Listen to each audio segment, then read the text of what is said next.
आइला मोहम्मद वाले मसले पर मौलाना तौकीर रजा का एक बयान आता है।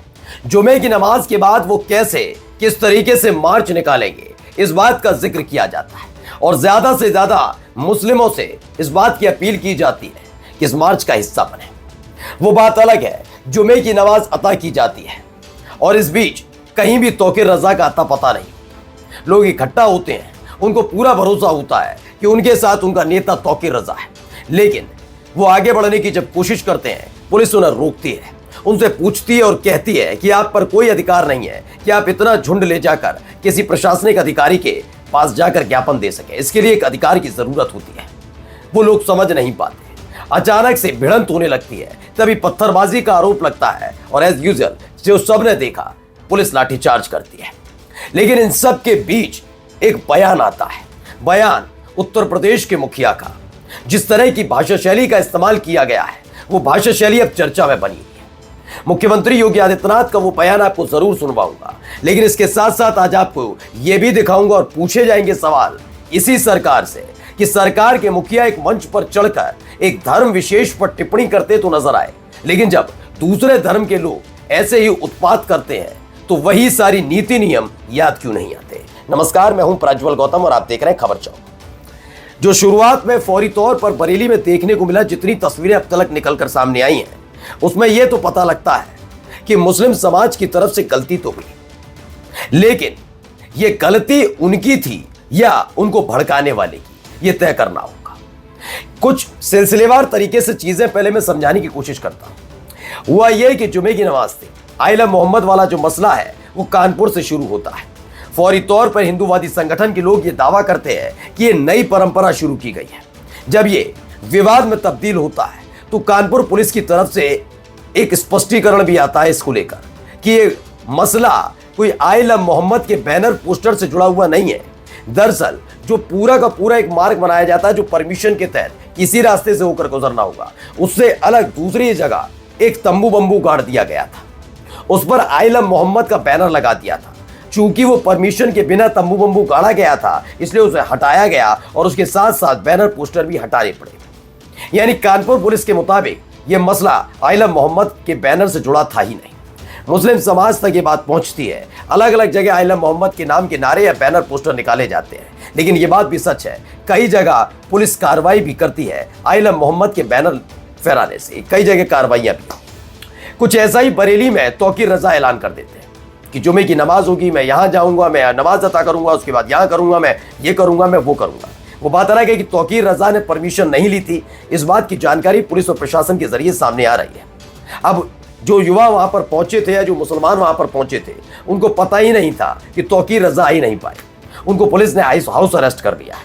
यह वक्त था तौकीर रजा के पास कि इस बीच अब वो एक बयान जारी करके उस मार्च को रद्द करने का ऐलान करें, लेकिन उन्होंने ऐसा नहीं किया। इधर अपने आइला मोहम्मद वाले मसले को लेकर हो रही कार्रवाई से गुस्से में बैठा मुस्लिम समाज कैसे भी ज्ञापन देने के लिए तैयार बैठा था। अब इस सब के बीच जो वीडियो सामने आई, उसमें पता लगता है कि यहां पत्थरबाजी हुई है। पत्थरबाजी के बाद जो पुलिस ने किया वो भी समझ कर में आया, और ये वीडियो को जरा देखते चलिए। इस वीडियो के जरिए सब कुछ चीजें आप समझ जाएंगे।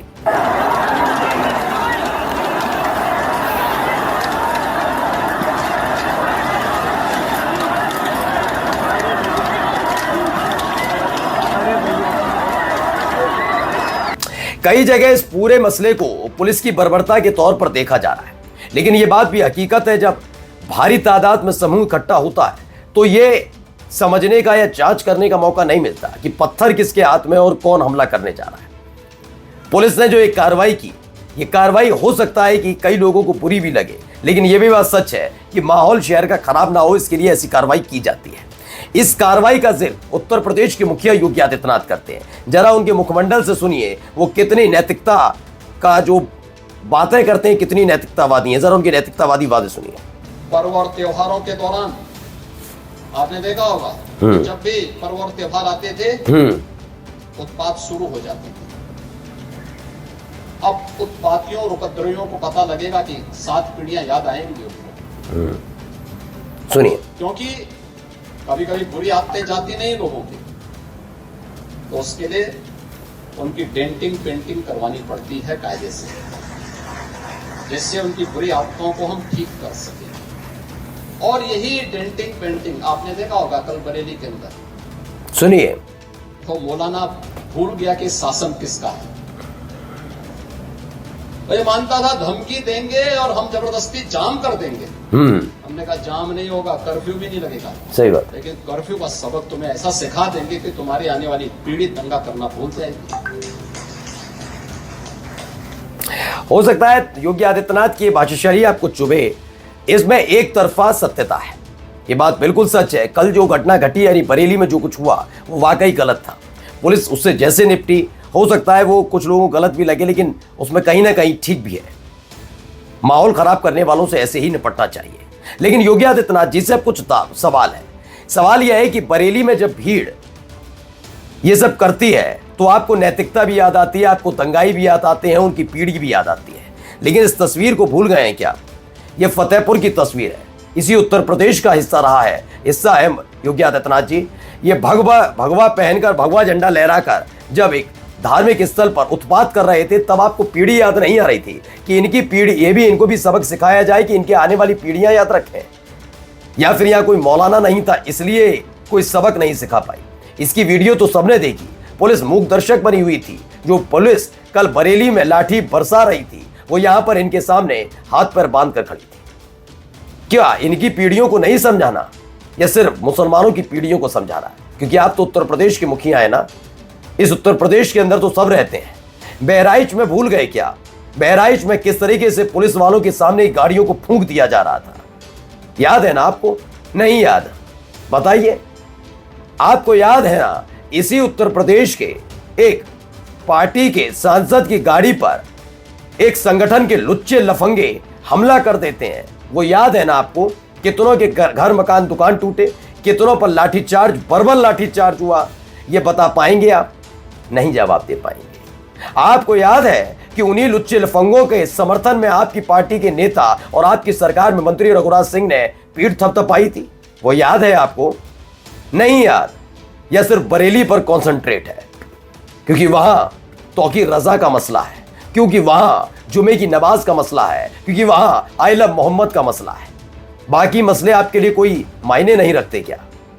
या आपने तय कर लिया है और आपकी सरकार ने तय कर लिया है उत्पाती, उपद्रवी, पत्थरबाज, गद्दार सिर्फ यही होते हैं मुस्लिम समुदाय वाले?